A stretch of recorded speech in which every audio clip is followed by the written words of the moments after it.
ንእግዚአብሔር አቡኡ ዝተኣዘዞ ትእዛዝ እታናቱ ትእዛዝ ወሲድና ኢና ንጎይታና መድሓኒትና ኢየሱስ ክርስቶስ ንእዘዞ ምኽንያቱም ጎይታ ገበሮ ክብል ከሎ እግዚአብሔር አቦ ምኽንያቱ ስካዕሞት ንእግዚአብሔር አቡኡ ስለዝተኣዘዘ እዩ እታ ፈቃዱ ንፈቃድ አቦ ስለዘግዘአ እዩ ከም እንዲ ዝብል ኣፍታ ናይ መወዳእታ ጸሎቱ ኣብ ጌቴሴማኒ ኣቦይ እዛ ጽዋዕ እዚኣ ካባይ ትሕለፍ ነገር ግን ናተይ ፈቃድ ከይኮነስ ናትካ ፈቃድ ትኹን ኢሉ ናቱ ፈቃድ ንናይ አቦ ፈቃድ እንድሕር ፈቃድካ ኮይኑ ናትካ ፈቃድ ይዓብሞ እዛ ናይ ዓለም ብምሉ ሓጢያት ዝተሸከመት ጽዋዕ እዚኣ ክሰትያ እየ ክቅበላ እየ ኢሉ ተቀቢልዋ ማለት እዩ እግዚአብሔር አቦውን ናይና ፍቅረ ገዲድዎ ናይ ወድሞት ነት ናይ ወድሞት አይና ሕሰየሉን ይብል ሮሜ ምዕራፍ 8:36 ነት ወድኳ ሰይና ሕሰየሉን ይብል ናአና ንደቁ ክብል ናፍቲ ዝነበረና ክብርን ምምላስ ክብል እቲ ሩህሩህ ብፍቅሪ ዝተመልአ ልቦኑ ዝኾነ እግዚአብሔር አቦና ንወዱ ሰዊኡ ናአና ናብ ነበርና የመልስና ማለት እዩ ስለዚህ እዛ ምእዛዝ እዚኣ እያም በአር ግብር ትበሃል ዘላ ስለዚህ መለክዒ ናይ አገልግሎትና ንጎይታና መድሓኒትና ኢየሱስ ክርስቶስ ንእዘዞ ዶ ንእዘዞን እዩ ንምንታይ ኢና ንጎይታና መድሓኒትና ኢየሱስ ክርስቶስ ሕዚ ንእዘዞ ምኽንያቱ ፍርድ ሁሉ ንውህይዎ እዩ ንምንታይ ወዲ ሰብ ስለ ዝኾነ ከምዚ ዝብል ዮሐንስ ወንጌል ምዕራፍ 5:26 ክነንብብ ከለና ፍርድ ሁሉ እግዚአብሔር አቦ አማኒመ ይፈርድ ፍርድ ሁሉ ንወዲ ህይዎ እዩ ምኽንያቱ ወዲ ሰብ ስለ ዝኾነ ይብል ብወዲ ሰብነቱ እዩ ተኣዛዝ ኮይኑ ንእግዚአብሔርነቱ እዩ ተኣዚዙ ጎይታና መድሓኒትና ኢየሱስ ክርስቶስ በዚ ደሞ ጎይታን መሲህን ገይርዎ ርእስ ቤተ ክርስቲያን ገይርዎ ሓለቃ ሁሉ ገይርዎ ስለዚህ ኣብዚ ኾነ ይኹን አገልግሎት ግብር ክንገብር ከለና ሓለቃና ጎይታና መድሓኒትና ኢየሱስ ክርስቶስ ምዃኑ ግብርና ናው ምዃኑ ክንርዳ ይግበአና ማለት እዩ በሳልሳይ ደረጃ እዚ ግብሩ እዚ ዝግምግመሉ ጎይታና አሕመድ እቲ ሃልሃል ተሐዊ ዘለዎ ዓይኑ ዝግምግመሉ ዘሎ ሕዝቡ ንግልግሎትና ዝግምገመሉ በሃልሃል ተሐዊ ናይ ክርስቶስ ዝግምገመሉ ዘሎ ነጥቢ ንምንታይ ኢና ነገልግል ዝብል እዩ ንምንታይ ኢና ነገልግል ዝብል እዩ ንመን ነገልግል ርኢና ኣለና ጎይታና መድሓኒትና ኢየሱስ ክርስቶስ ንምንታይ ዓስቢ ካብ እግዚአብሔር ንምርካቢና ነገልግል ዓስቢ ካብ እግዚአብሔር ነገልግል ከምኡ ዝብል አንቶኒ ይበየ ቆላሲስ ምዕራፍ 3:23 ነትርስቲ ከም ዓስቢ ካብ ጎይታ ከም ትቀበልዎ ፈሊጥኩም ይዝብል ካብ መን ከም ትቀበልዎ ካብ ጎይታ ግድ ሓቂ እዚ ንኹላትና ጸጋም ዝኾነ ኣብ አገልግሎትና ሁሉ ግን ብጣዕሚ ዝተፈተና ለፈተና እዩ እንተ ሓሲብና አለ ኮይና ብልቢ ንመን ኢና ነገልግል ንምንታይ ኢና ነገልግል ሕዚ ብዙሕ ርሕቁ መኻደ ዘድልየና ነገር አይመስለኒ ሕድሕድና ልቦናና ንፈትሽ ንምንታይ ከም ነገልግል ሕዚ ናይ ኣብዚ ሓለፈ ዝረአይና ያ ቤተ ክርስቲያን ርኢኹም ማይኹም አገልግሎታ ለምሳሌ ናይ ሰርሜኔስ ቤተ ክርስቲያን ኣብ ስደት ዋላ ኮይና እታ አገልግሎታ ሁሉ ዓስቢ ካብ ክርስቶስ ንምቅባል ንክርስቶስ ጥራሕ ተገልግል ነይራ ዝመጻ ስደት ተቀበል ነይራ እቶም ቦታትና ከም ቅዱስ ጊዮርጊስ ዝበሉ 7 ጊዜ ንክርስቶስ ሰማዕትነት ዝተቀበሉ ንክርስቶስ ክብሉ ዓስቢ ካብ ክርስቶስ ከም ዝቅበሉ ተረድዮም ድሕሪ ዝመጻት ናይ ጴርጋሞን ቤተ ክርስቲያን ግን ብዝተወሰነ መልክዑ አገልግሎታ ንክርስቶስ ጥራሕ ከይኮነስ ዓስቢ ካብ ክርስቶስ ጥራሕ ከይኮነስ እኳ ዳኣስ ስልጣን ንምርካብ ኣነ ከነግስ ኣነ ከመርሕ ኣነ እየላዕለዋይ ንስኻ ትሕት ክትብል ይግበአካ ፍጹም ተቃራኒ ናይ ዝኾነ ናይ ክርስቶስ አስተምሮ ማለት እዩ ንስኻ ትሕተይ ክትከውን ይግበአካ ኣነ እየልዕል ክብል ዝግበአኒ ዝብል ነቲ ናይ ክርስቶስ ትምህርቲ ናይ መሪሕነት ትምህርቲ ናይ አገልግሎት ትምህርቲ ዝግልብጥ አስተምሮ ብዝተወሰነ መልክዑ እናተኣተተዎ መጽዩ እስከ ሕዚ ኸ ንማንም እናሓመይ ኮይንኩን ሕድሕድና ንፈትሽ ንስልጣን ዲና ነገልግል ንደሞዝ ዲና ነገልግል ንኽብሪ ዲና ነገልግል ንኣፍልጦ ዲና ነገልግል ንምንታይ ኢና ነገልግል ነዙ እዩ ምናላሽ ቲያትረኛ ከይንኸውን ክነስተውዕል ዝግበአና ቲያትረኛ ኣዛ ቤተ ክርስቲያን እዚ አይልና ያ ማለት እዩ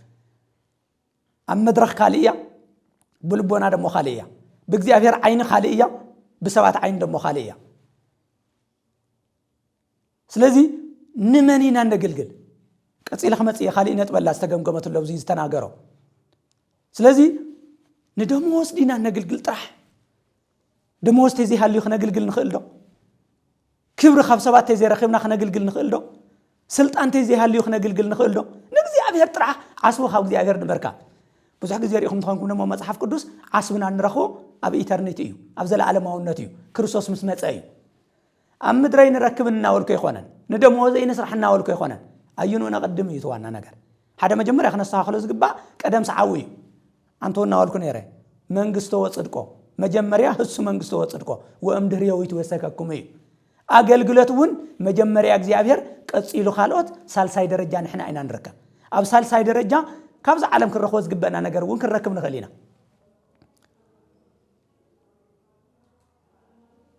እዚ ከቢድ ፈተና ኸውን ይኽእል ከምናይን ነቦና ከምናይን አብርሃም ፈተና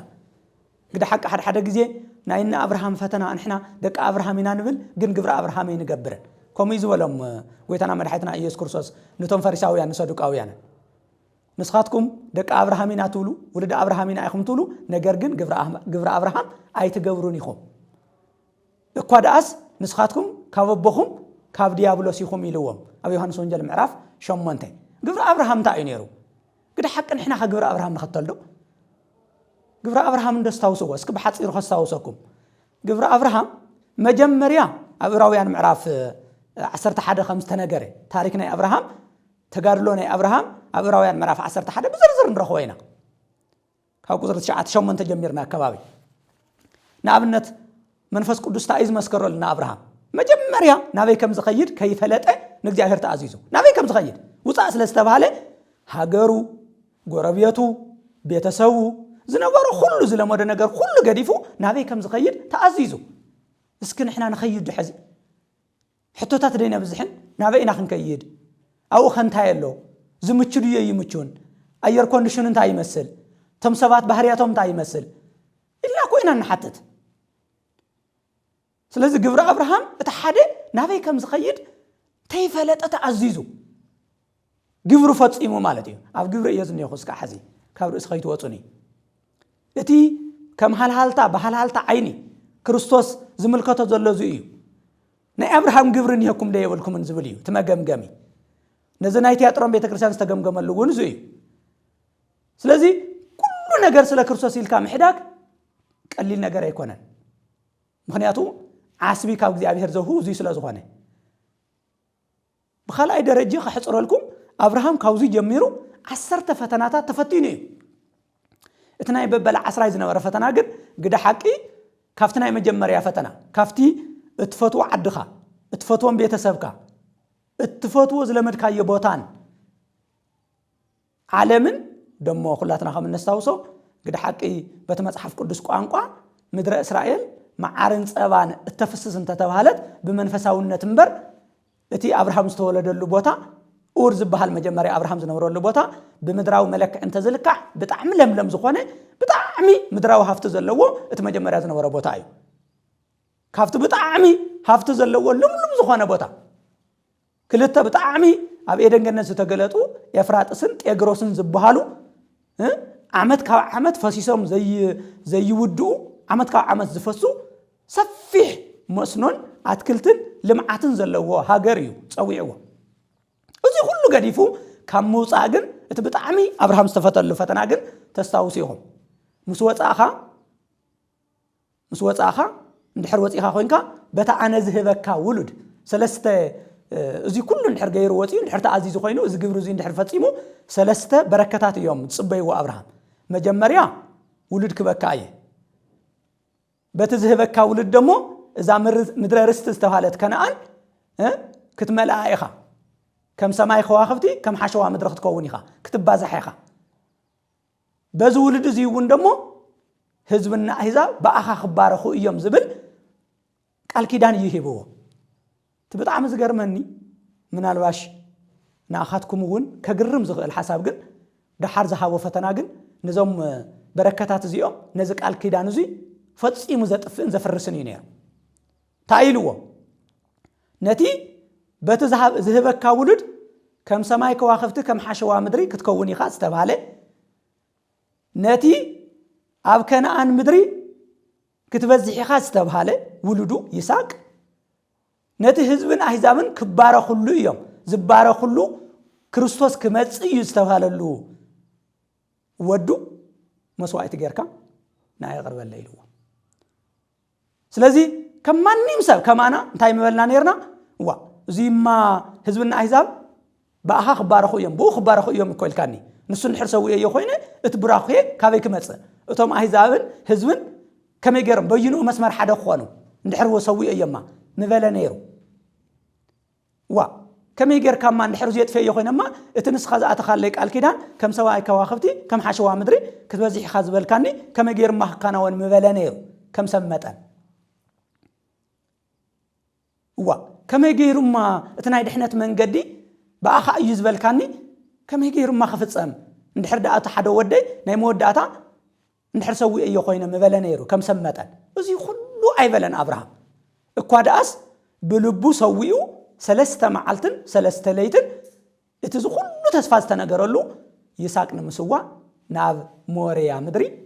አቅነዐ ማለት እዩ ናብ ሞሪያ እንባ ማለት እዩ ስለዚህ ናይ አብርሃም ግብሪ ረእይዎ እስከ ናይ ሙዳታ ንአብርሃም እታ ናይ ሙዳታ ፈተና እቲ ልዕሊ ኩሉን ቅድሚ ኩሉን ዝፈትዎ ኩሉ ማንነቱውን ዝተገለጸሉ ናይ ሙዳታ ግብሪ እዩ ገይሩ አብርሃም ወዱ ምስዋ ማለት እዩ እግዚአብሔር መጀመሪያ ልዕሊ ኩሉን ቅድሚ ኩሉን እንፈትዎ ኩሉ መጀመሪያ መስዋዕት ገርና ክነቅርበሉ እዩ ዝደሊ ቅድሚ አገልጋሊ ምዃንና ቅድሚ ደቀ መዝሙር ምዃንና ቅድሚ ኩሉ ምዃንና እቲ ናይ መጀመሪያ ረቑሓ እታ ናይ ሙዳታ ንስስዕላን ክነብራን ደልን ህይወትና መጀመሪያ ክነጥፋን ነቲ ወሃቢ ህይወት ዝኾነ ህይወትና ክንህወን ካው ቀጽል ደሞ ንስ ህይወትና ከበናን እዩ ዝደሊ ማለት እዩ ስለዚህ ነዚ እዩ ጎይታና መድሓይትና ኢየሱስ ክርስቶስ ግብረ አብርሃም ኣይትገብሩን ብስም ጥራይኹም بقال ترايحهم دك أبراهام تولنبر جبر أبراهام يتجورن وقاد أس جبرهم زجلسكم دك ديابلس مخانكم يجيلو قويت أنا مرحيتنا إيش كرسوس زتنا جرو مالتي سلذي تملكتو زوي تملك زوي أبراهام كل زجبر جبري نمن كبليو نجزيافير كبليو نجزيافير سلزو ولا مالتي نمن تاي دحرت مسكير الليو أبتن ساعة جزي كم زال علو يا أمن نيرو يبل سلذي حزي أمدر نزكنا والنجار يكونن سلتن ساعة تسفايو أبراهام مسواء تجيرو نودو سكعم سوا أو لبون أسوي هو زقت على مالتي ما تمري هم أبراهام كابلبون أبراهام أنا ودو نيساك سوي وياه نتحد ودو خاص يساس عانيلو كم تجزي أبي ربه نتحد ودو خيساس أنا فقر خبل أم مسكال زو عالم سلذي عصبنا خابك زي أبير مخانو تردينا زخونا يخونا قلقلات كنفلسم كلنا زي أو قلاسي زقلتو نا أقلقلات ملكعي أو زخونا يخونا قلقلات يقلتو نا أبنت ولد نولدهم كأزاز خلو نقويتا خمس أزاز غيرهم يتأزاز إزبل سرحتنياتات أو زخونا يخون بيرو نسرح أو زخونا يخون تقوام نهلو كامباني نهلو كريستيان كوينا خنا قلقل كلنا ناتي سبك يكوننا نقلقلس نقويتا خمن نقلقل غيرنا كابقويتا عصف خمس لنا غيرنا كنا قلقل يقبلنا مالتي أزوي كبير مخاني رداني أنا وينز فتنا اللي زلقوا فتناي أنا أمن فساو تقوامي يسرح أو تيولوجي تقوامي يسرح قل سوي لبوستك حسب كله دموس تزيهلو كبر زبحال حد طقمات من تزي بحالو ما قال كلنا يا لا حسب كله أعري يوسك عذره سياز فتان قد حق فتان مخاني رداي قد بقول زي كأل نجار يلا إن أبراهام حليف أمه إن أبونا إياه حليف أمه يا سلذي عصبنا خابق زي أبير كم زخانة تردينا اتخالي كل أي درجة سريعنا عندي أوصل ساي درجة سريعنا كنا قلقل يقبلنا سلذي قبر خايف الطاي يخبل كله بس ملك عزو يزقم جمازله ناينا أقلقلتون بزا أقلقلتو زو يزفتسم نايتي أطران بيت كريستيان منالاش قبرنا نايم سلك يخون كالي قويت أنا قلقل كين هلو إن قلقللو تعيز بهال أو أقلقلت أطفالتهم أب ليدرشيب حد خافتهم ناي ليدرشيب ويم دم ناي مريحنة حد إيلمنت زبهال ويم تاينا نقوله كيف لزبهال من نقاق حيو نارش موتيفيشن نقوله انت ايوتنا ግልግል ዝገብረና ዘሎ አቤተ ክርስቲያን ክንማላለስ ከለና ታዩቲ ዋና ዘንቀሳቅሰና ዘሎ ከሞተር ኮይን እንተልና አስብና ካብ እግዚአብሔር ክንቅበል ምዃንና ፈሊጥና ተረዲና ዲናስ ወይስ ንግዚያው ጥቅምታት ክንብልና መዋደደር ነጥብና እንታ እዩ ካብ እግዚአብሔር ዘዓበየ አስብ ንምርካብልና ዲናስ ወይስ ንምንታ እዩ ዝብል አባኮ ገሊጽዋ እዩ ተመልከቱ እንታይ ኢሉ ሲኽ ተገልግሉ ከለኹም እሲ ከም ንሰባህ ከም እተብሉ ገይርኩም ዘይኮነስ ብቕኑዕ ልቢ ንእግዚአብሔር እናፈርዓኹም ንሰባህ ከም እተብሉ ገይርኩም ንሰባህ ንምባልና ንሰርሕ ዘለናስ ወይስ ንእግዚአብሔር ባህ ግብርና ኩሉ እግዚአብሔር ባህ ንምባልና ንሰርሕ ዘለናስ ወይስ ሰብ ባህ ንምባል እዩ ብዙሕ ግዜ ሰይጣን ዘሳሓተና ሓደ መንገዲ እዩ ተስታውሲዮ ሰባህ ተይልወስ እግዚአብሔር ባህ ዝብሎ ይመስለና ኩሉ ግዜ ግን ከምኡ ዘይክኸውን ይኽእል ከም ተብ ኢሳይያስ 55 ቁጥር 8 ዝተገለጸ ናይ እግዚአብሔር ሓሳብን ናይ ሰብ ሓሳብን ናይ ሰማይን ናይ ምድርን ፈላላይ ኣለዎም ናይ እግዚአብሔር ካይዳን ናይ መንገድ ካይዳን ናይ ሰማይን ናይ ምድርን ፈላላይ ክልዎም ይኽእል እዩ ሰባት ባህ ዘብሎም እኳ ዳ ኣሰፍት መወዳእታ ዘመን ይብል ሐዋርያ ቅዱስ ጳውሎስ ካላይ ጢሞቴዎስ ምዕራፍ 3 ከነንብብ ከለና ሐዋርያ ቅዱስ ጳውሎስ ኣብ መወዳእታ ዘመን ዘጭንቕ ዘመን ክመጽእ እዩ ስለዚህ ሰባት ፈተውት ርእሶም ክኾኑ እዮም ኢሉ ከባቢ 22 ናይ መወዳእታ ዘመን ዝህሉ ሰባት ዘንጸባረቕዎም ናይ ህይወት መግለጽታት ምስ ገለጸ ካብቶም ሓደ መግለጽታት ከምዚ ይብል ሰባት ተረት ምስማዕ ደስ ዝብሎም ንእዝኒ እግዚአብሔር ጭው ዘብል ብጣዕሚ ዘድንጹ ግን ንደቂ ሰባት ደስ ዘብል ሓደ ግዜ ባጫ ቀልዲ ዘስሕቆም ሰባት ኣለዉ ኣብ ቤተ ክርስቲያን ከምኡ ደስ ዝብሎም እንዲያው ክቅልዱ ለምሳሌ ኣብ ስብከቶም ሓደ ግዜ ንሰባት የስሕቁ ይኾኑ እዮም ኢሎም ጀሚሮም ማለት እዩ ንእግዚአብሔር የስሕቅ ዶ የስሕቅን እዩ ጉዳዩ ንእግዚአብሔር ባህ የብል ዶ አየብልን እዩ ስለዚህ ናይ መጀመርያ ክረጋገጽ ዘለዎ ናይና ስብከት ናይና አገልግሎት ምስ ናይ እግዚአብሔር ፈቃድ ንናይ እግዚአብሔር ፈቃድ ይግዛእ ዶ ይግዛእን ኣብ ትሕቲ ናይ እግዚአብሔር ፈቃድ ይግዛእ ዶ ይግዛእን እዩ ተመለክዕ እምበር ንሰባት ደስ የብል ዶ አየብልን ኣይኮነን ሐዋርያ ቅዱስ ጳውሎስ እውን ኣብ ገላትያ ምዕራፍ 1 ቁጥር 6 ጀምረን ብከልና ንሱ እዩ ኣብ ገላትያ ዝነበሩ ክርስቲያን ካብ ዝወቀሰሉ ሓደ መንገዲ ንስኻትኩም ብመንፈስ ጀሚርኩም ብስጋ ኢኹም ትውድኡ ኣነ ዘምሃርክኹም ትምህርተ ወንጌል ሓዲኩም ካሊ ባዕድ ዝኾነ ወንጌል ምኽታል ጀሚርኩም ግን ካሊ ወንጌል የለን ይብል ስለዚ ሕዚ ኣነ ንኣኻትኩም ደስ ከብል ኢለ ክጥብረኩም አይደለን ኢሉ ይናገር ማለት ስለዚህ ብሕቶ መልክዕ ይዘርብ እሞ ኣነ ሕዚ ንሰብ ደስ ከብል ይግበንስ ወይስ ንእግዚአብሔር ደስ ዘብል ይግበኒ ኖ ንሰብ ደስ ከብል ይግበንን ንእግዚአብሔር እዩ ደስ ከብል ዝግበኒ ስለዚህ ሓንቲ ወንጌል ያዘላ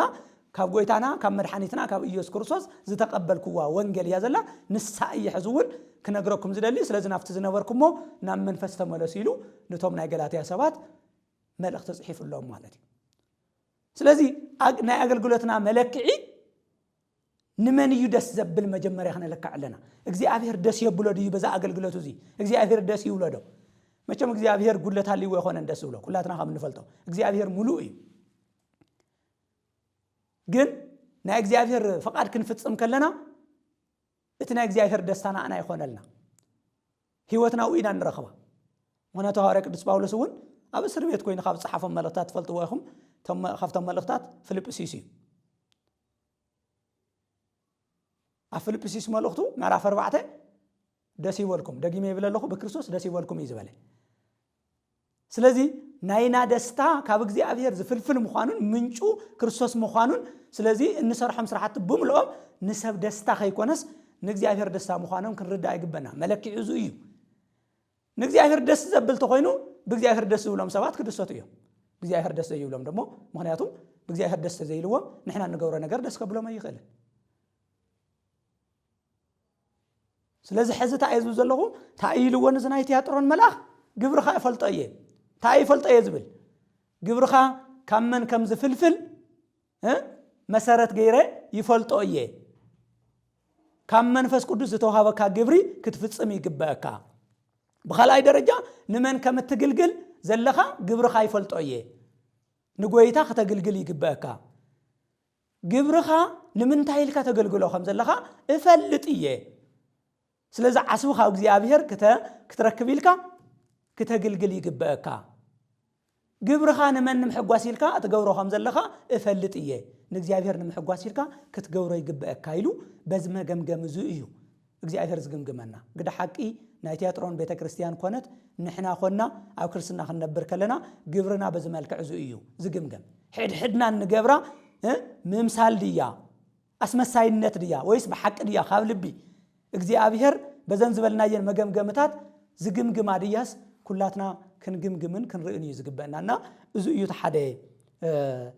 እቲ ከመሃልሃል ተሓዊ ኮይኑ መስል ዓይንት ዘለዎ ዝግምግሞ ዘለዎ ማለት እዩ እቲ ካልኣይ በተመሳሳይ መልክዕ እዩ ብዙሕ ግዜ ክወስደልኩም አይደልን ኣብዚ ኩሉ ኢና ፍቅርኻ ይብል ኣሎ ቀፂሉ አንተውና ወልክዎ ነይረየ ግብርና ናይ ግብሪ መእሰር ደሞ ፍቅሪ እዩ ስለዚ በፍቅሪ እዩ ዝግምገም አገልግሎትና ንሕና ኣብ መንፈሳዊ ዓለም ክንነብር ከለና እንገብሮም ነገራት ብምሎም ናይ ኩሎም መጠቅለል ፍቅሪ እዩ ስለዚ ፍቅርኻ ይፈልጦ እየ ንመን ኢኻ ትፈቱ ዘለኻ ንባዕልኻ ዲኻ ትፈቱ ንስልጣን ዲኻ ትፈቱ ንናይ ኤልዛቤል ዘምፀቶ ቀዲሞ ከይከውን እምበር ድሓር ክንሪኦ ኢና ንናይ ኤልዛቤል መንፈስ ዲኻ ትፈቱ ኤልዛቤል ንዘምፀቶ ናይ ፍቅሪ ማዕዲ ዲኻ ትበልዕ ወይስ ናይ እግዚአብሔር ናይ ፍቅሪ ማዕዲ ኢኻ ትበልዕ ምስ መን ኢኻ ተጣቢቕካ ትነብር ፍቅርኻ ንመን እዩ ዝብል ማለት እዩ መቸም ኣሽንኳይ ንእግዚአብሔር ንደቂ ሰባት እውን ሓደ ግዜ ምትላለይ ይከኣልና ኢና ህይወት ንምንታይ ኢልና ከም እንግልግል ፍቅርና ምንታይ ዓሪፎ ከም ዘሎ ርዱ እዩ ጎይታና መድሓኒትና ኢየሱስ ክርስቶስ ሕግ ሁሉ ብፍቅሪ እዩ ዝጠቃለል ኢሎም ሂሩ እዩ ፍቅሪ ደሞ ክልተ እዩ ዝኽፈል ፍቅሪ እግዚአብሔርን ናብ እግዚአብሔር ዝኸይድ ፍቅርን እንድሕር ምስ እግዚአብሔር ፍቅሪ ሃሊና ደሞ ካብ እግዚአብሔር ዝፈሰሰ ፍቅሪ ደሞ ንኻልኦት ደቂ ሰባት ጎናው ናብ ዝኾነ ናብ ደቂ ሰባት ይኸይድ ማለት እዩ ስለዚ ፍቅሪ እግዚአብሔርን ኣብ ፍቅሪ ሰብን እዩ ዝጠቃለል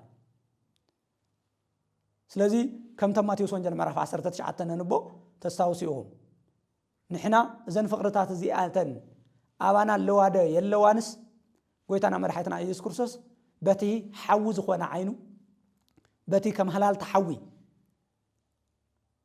ልቦናና ዝፍትሽ ዘሎ ፍልጠት እግዚአብሔር ዓይን እግዚአብሔር ጥበብ እግዚአብሔር ክፍተሻ ከለዋ ምናላሽ ልክ ከምቲ ኣብ ማቴዎስ ወንጌል 19 ዝበልኩኹም ሃፍታም መንእሰይ ዝተፈተነሉ ፈተና ኢና ንፈተን ተስታውሲኡኹም እሱ ከመይ ከም ዝተፈተነ ካብ መጀመሪኡ እውን ትኽክል ኣይነበረን ትኽክል እኳ እንተመሰለ እቲ ሕትኡ ምናልባሽ ካብ እግዚአብሔር ውዳሴ ንምርካብ ካብ ክርስቶስ ውዳሴ ንምርካብ ከምቲ ንሕና ክነግልግል ከለና ንገብሮ ካብ ሰባት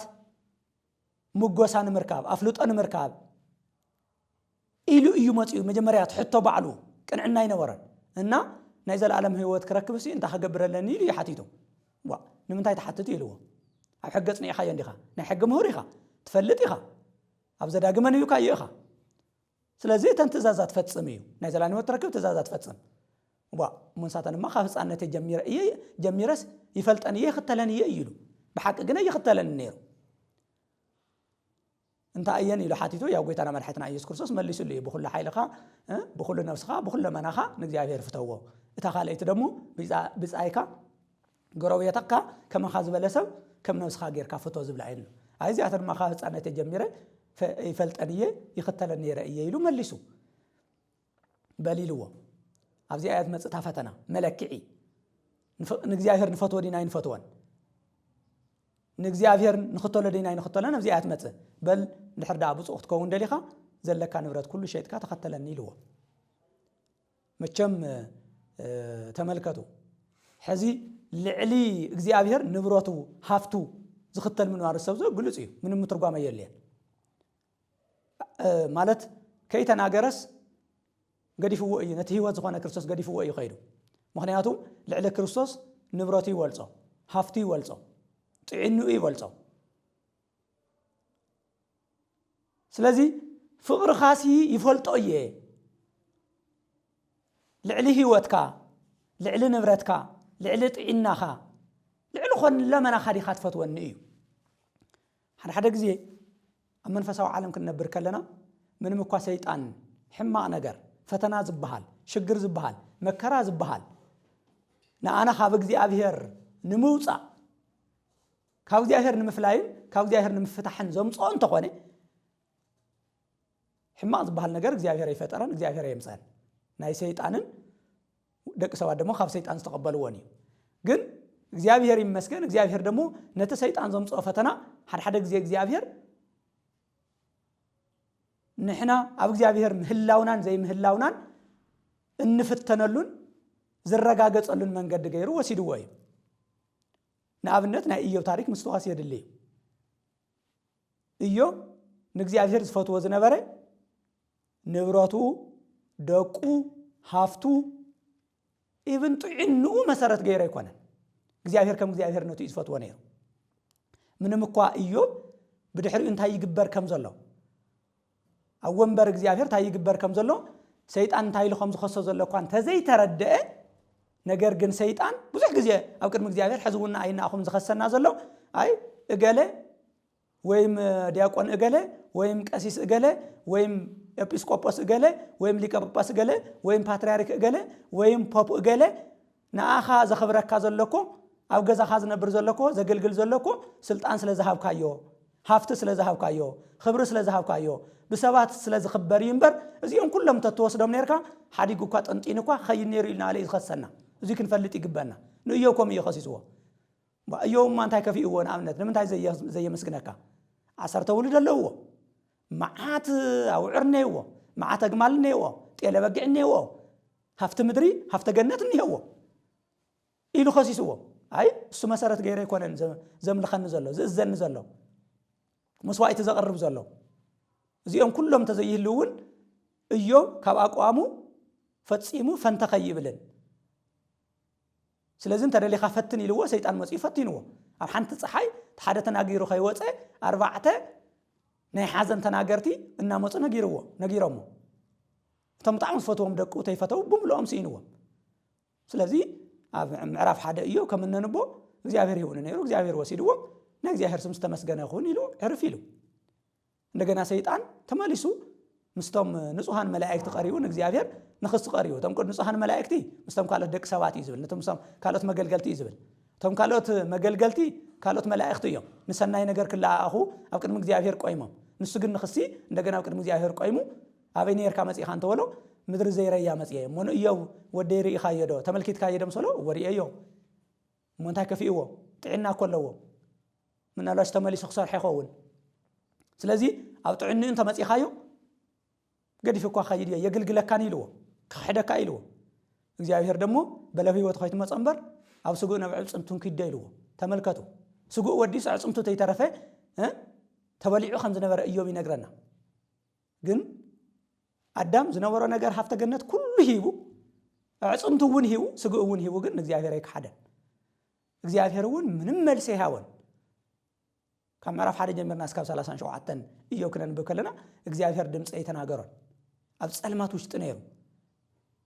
ብደገን ብውሽጥን ይሳቀ ነይሩ ብደገ እቶም ሃፍተ ገነት እናሃለዎ ዝበልዑ ዝነበሩ ሰባት ኣብ ልዕሊ ቁስሊ እና ቆስቆሱ እና ጎዱ ሓጢያት ተዘይህልወካ ነይሩ እግዚአብሔር ተዘይትብድል ነርካ ዝኩሉ ነገር ኣይመጽሕካ እናበሉ ኣብ ልዕሊ ቁስሊ ዝውስኽዎ ዝነበሩ ደቁ ሓዊሱ ምንም ስቃይ ነይርዎ ሰበይቱ እስካዕ ማእዚሃ እግዚአብሔር እናበልካ ትነብር ክሓዶ እስካዕ ዝብልዎ ማለት እዩ ስለዚ እንታይ ዝብል ዘለኹም ፍቅርና እስካዕ ዙ ይፍተን ዶ ፍቅርና እስካዕ ዙ ይፍተን ዶ ፍቅሪ እግዚአብሔር በዙ እዩ ዝፍተን እየ ዝብል ዘለኹ ስለዚ እንታይ ዝብሎ ዘሎ ፍቅርኻስ በዚ መልክዕ ዙ እየ ዝፍትኖ ዘለኹ ስለዚ በዚ መልክዕ ዙ ክፍተን ይግባእ ናይ እኒ ኤልዛቤል መብልዕን መስተን ዝሙትን ከሰሓተካ ይግባእ ናብ ዝብል መጠቃለል ዝነቕፈካ ነገር ኣሎ ኢሉ ናብኡ እዩ ከምፆ ደልዩ ማለት እዩ ንሕና እውን ንፍተነሉ እዚ እዩ ስለዚ እቲ ከመሃልሃልታ ሓዊ ዝመስላ ዓይንቲ ዘለዎ ክርስቶስ እዚ እዩ ዝርኢ ዘሎ እንተዘይተመሊስና ደሞ ዘቃጽል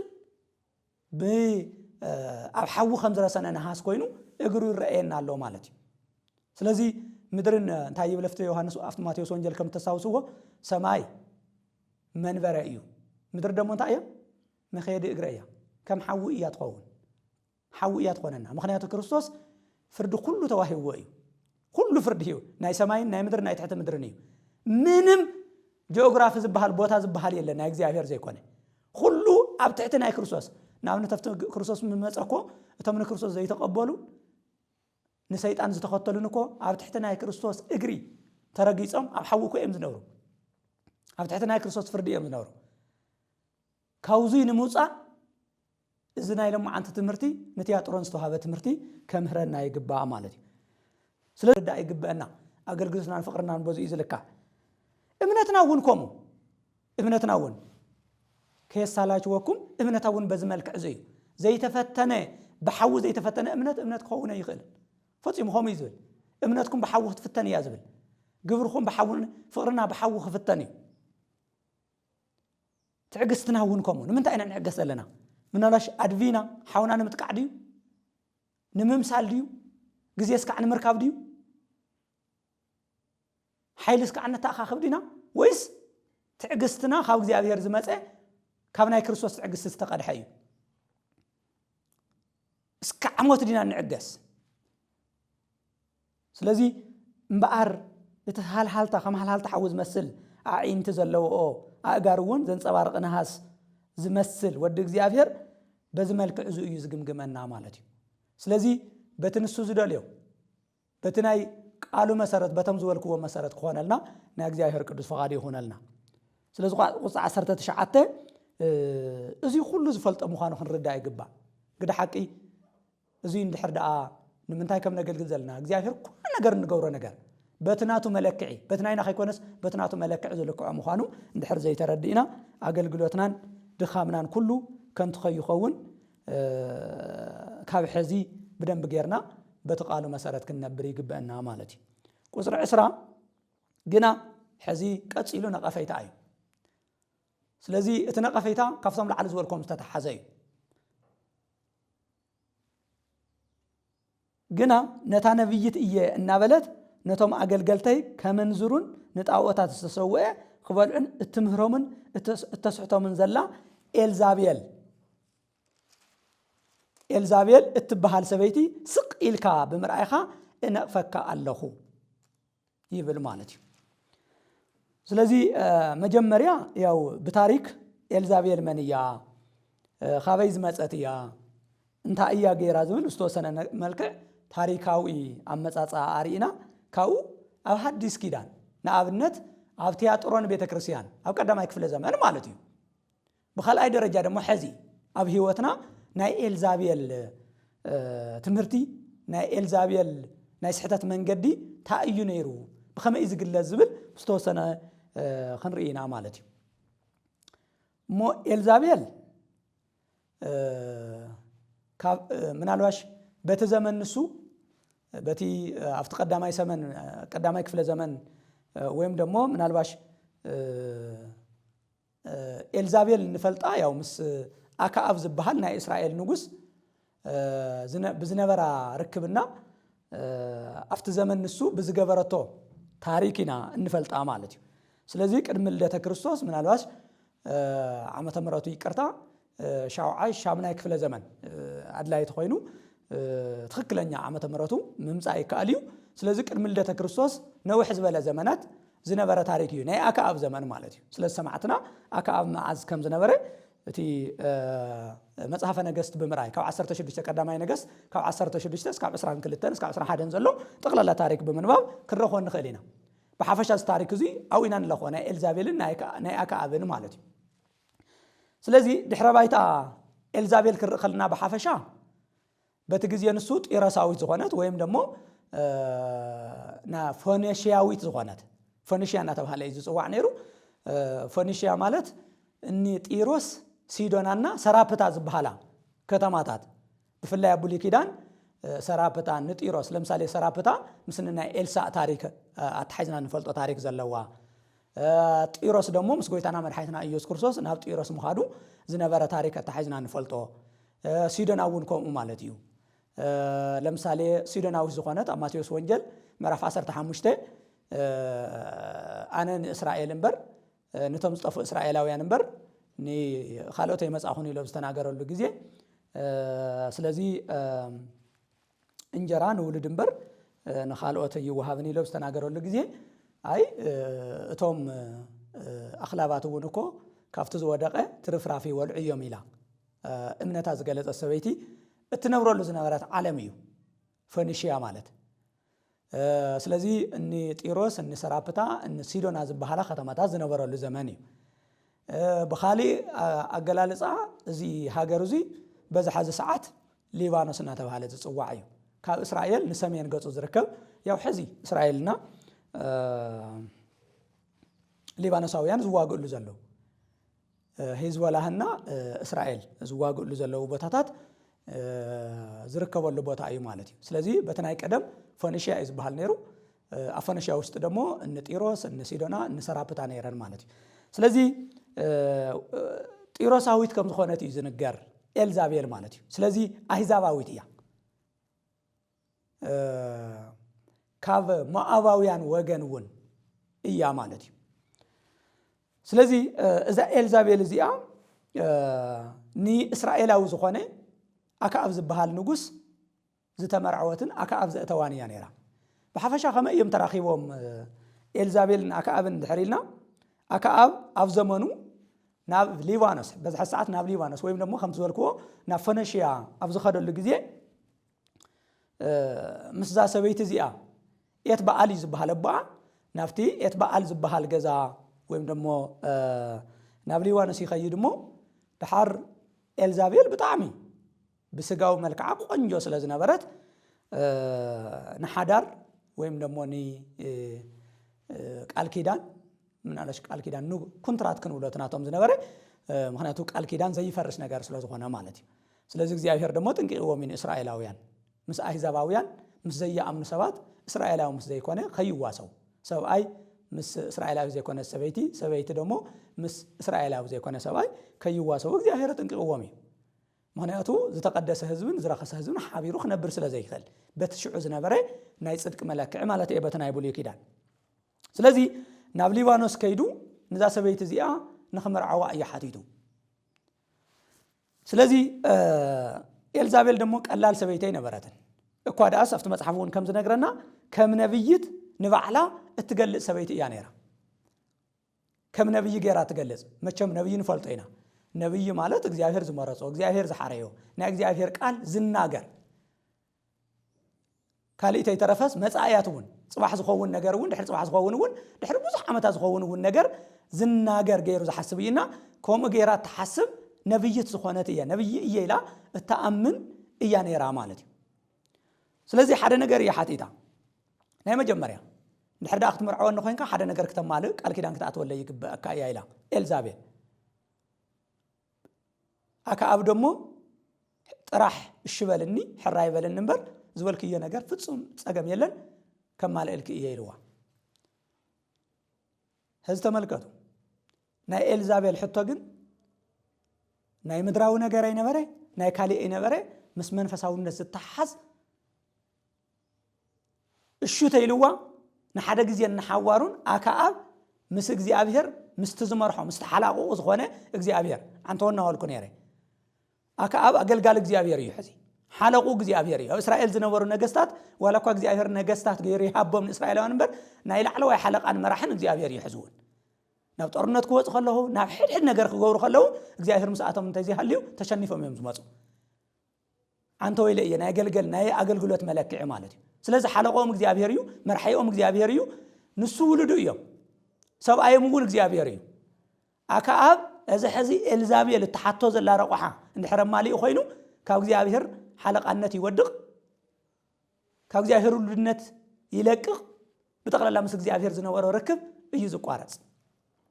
ስለዚህ ኤልዛቤል ደሞ እዚ ስለትፈልጥ መጀመርያ ከተቋራርጾ ዝግባእ ምስ ሃይማኖቱ ስለ ዝኾነ ካብቲ ዝፈትዎ እግዚአብሔር ስለ ዝኾነ ካብቲ ዝመርሖ እግዚአብሔር ስለ ዝኾነ ንኡ ዝምልከት ሕቶ እያ ረቆሓ ያውፅያ ስለዚ ከምዚ ኢላቶ እምበኣር እንድሕር ንኣይ ክትእትወኒ ኮይንካ መጀመርያ ኣምላኸይ ተኸተል ኢላቶ ኣምላኸይ ተኸተል ኣነ ንዘምልኾ ኣምላኽ ክትክተል ይግብአካ ኣብቲ ግዜ ንሱ ሊባኖሳውያን ዘምልኽዎ ዝነበሩ ብፍላይ ኣቦኣኒ ኤልዛቤል ዝነበረ ኤት በዓል ዝበሃል ዘምልኾ ዝነበረ ዋና ኣምላኹ በዓል ዝበሃል ኣምላኽ እዩ በዓል ማለት ካብቶም ንእስራኤላውያን ብጣዕሚ ዝፈተንዎም እዩ ነይሩ ንኣብነት በዓል መብዛሕትኡ ግዜ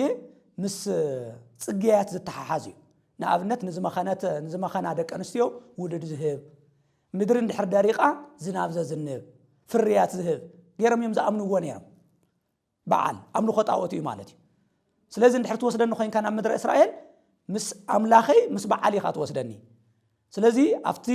ኣብ እስራኤል ውሽጢ ኣብቲ ትመርሖ ህዝብ ብምሉኡ ነቲ ትመርሖ ህዝብ ንባዕልኻን ናይ በዓል ኣምልኾ ጣዖታት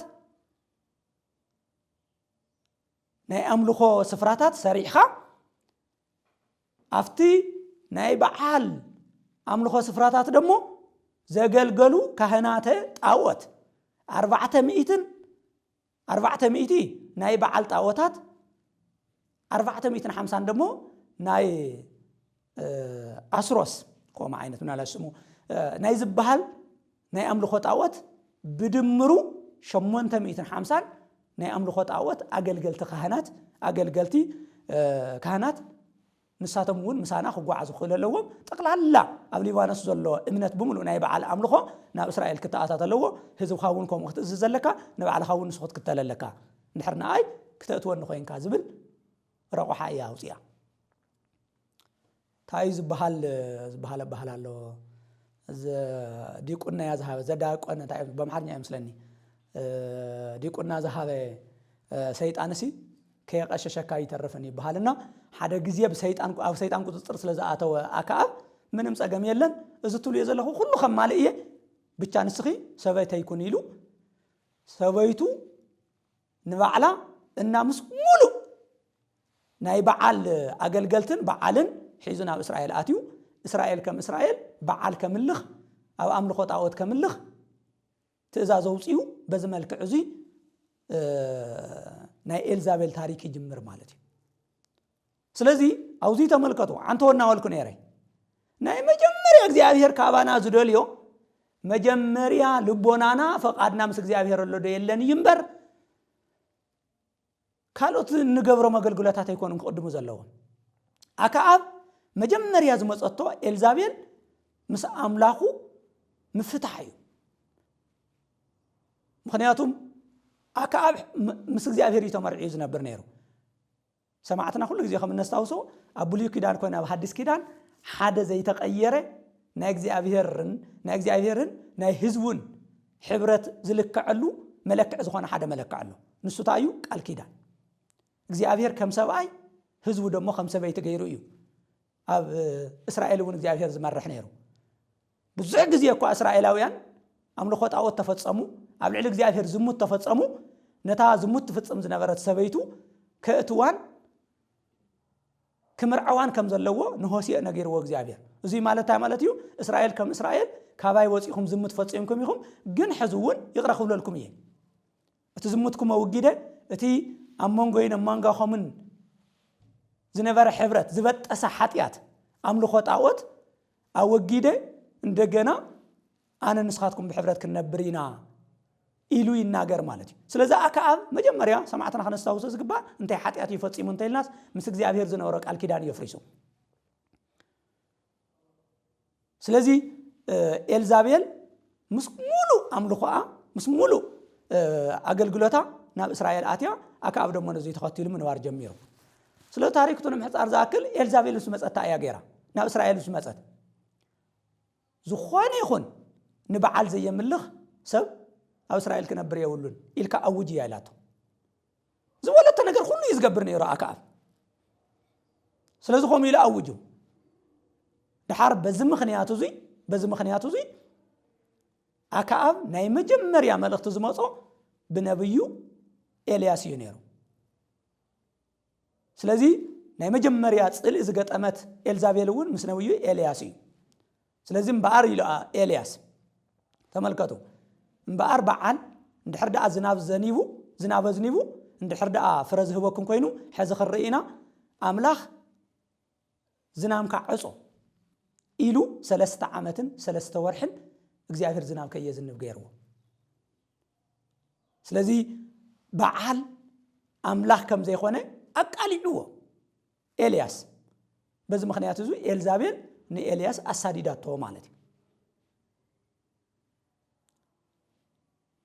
بخلأي درجة بدحريون بعل أملاخ كم زي كونه اتوم ناي بعل أملاخن خهناتن ناي إلياس أملاخن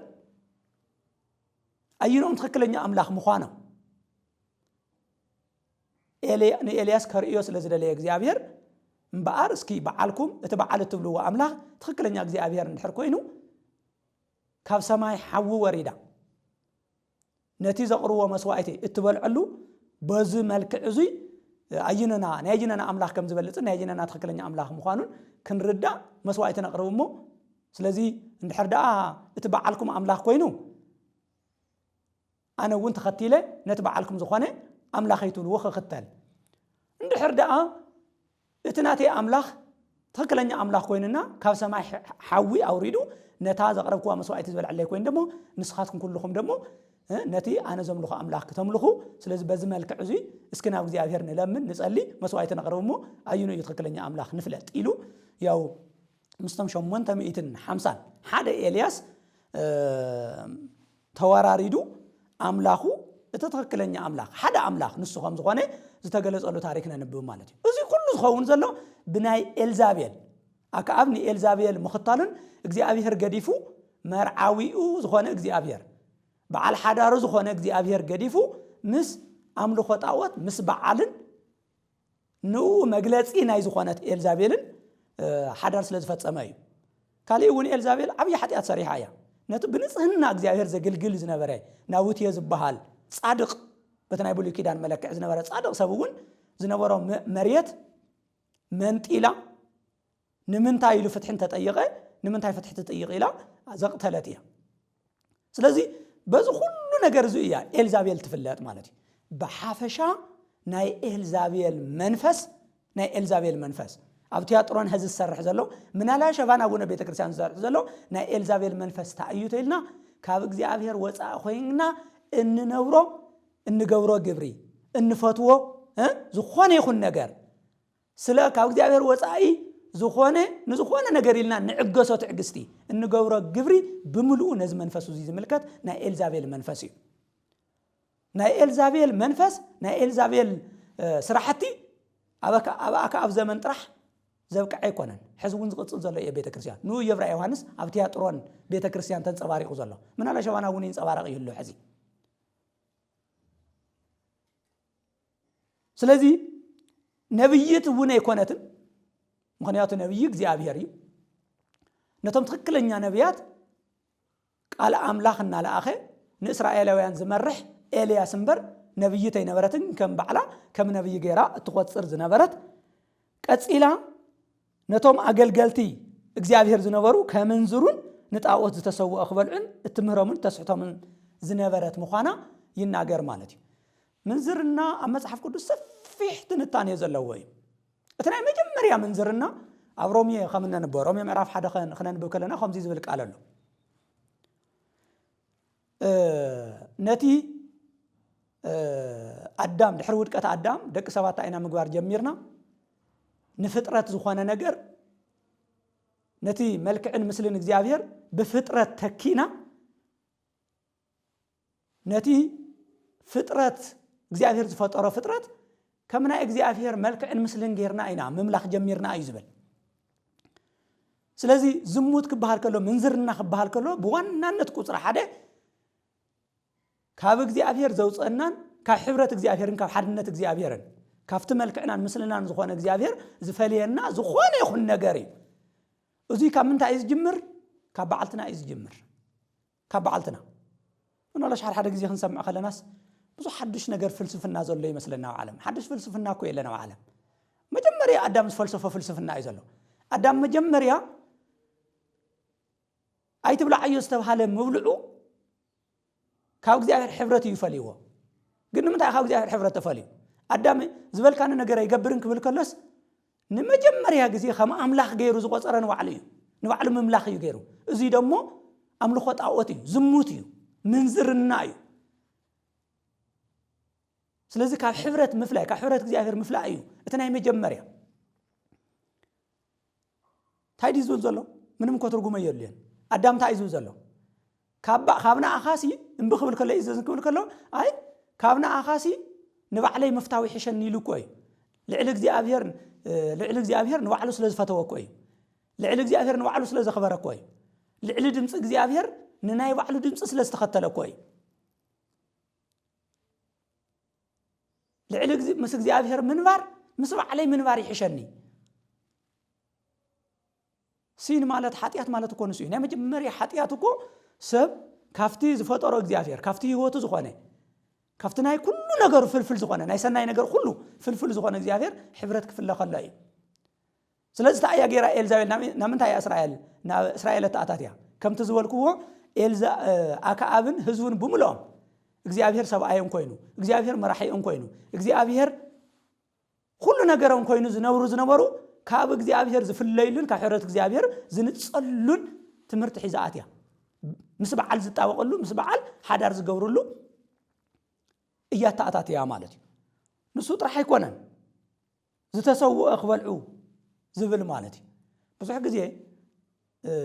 ካብ ጀሚሩ ኢብን ቅድሚ ጀሚሩ ድሕሪ እውን ተኾነ ብዙሕ ግዜ ኣብ ኣምልኾ ጣዖት ናይ ኣምልኾ ጣዖት መግለጽታት ኣለዉ ኣምልኾ ጣዖት ብዙሕ ግዜ ነቲ ኣምልኾ መግለጽ ዝኾነ ክልተ ነገራት ሓቢሮም ዝኾነ ኩሉ ግዜ ኣለዉ እቲ ሓደ ዝሙት እዩ ስጋው ዝሙት ለምሳሌ ምስ ደለኻዮ ኣብዚ ደለኻዮ ግዜ ናይ ኣምልኾ መግለጽ ኮይኑ ይቀርብ እና ኣብ ኩሎም ናይ ኣምልኾ ጣዖታት እዚ ልሙድ እዩ በኻልኣይ ደረጃ ደሞ መስዋዕት ይቀርብ ዝብላዕ ስተ ማለት እዩ እና ምናልባሽ ሕዝን እሽተይ እዞም ነገራት እዚኣቶም ካባና ርሕቕ ዝበሉ እዮም ኣብቲ ዘመን ንሱ ግን ንኣምልኾ ጣዖት ዝተሰውአ ምብላዕ ብሓፈሻ ነቲ ኣምልኾ ጣዖት መግለጽታት ዝኾኑ ነገራት ብምልኦም ፐርፎርማንስ ይበሃል ስርዓታት ብምልኦም ዝግበሩ ነገራት ብምልኦም ኣብኣቶም ሕብረት ምግባር بحافشة أنت أمر خطوات مقبالي نيرو أنت زي تقبل كاو يتساتفني خا هؤلاء قدوس باولوس عبي أجمع خابزنا ورم أبيت كريستيانات ناي قرنتس بيت كريستياني يا بوزي نابنت أنت سوى أنت أوس تسوى خن ولا عدي جبنا خن ولا عي جبان أمر خطوات جبر نجارات خن جبر دي جبنا خن جبر دي جبنا النابلو بس حتى تاتنا هؤلاء قدوس باولوس يقرون نيرو سلزي هؤلاء قدوس باولوس ክርስቶስ ምስ ቢያልሆር ምስ ሰይጣን ኣምልኾ እግዚአብሔር ደሞ ምስ ኣምልኾ ሰይጣን በምንም ተኣምር ሕብረት የውሉን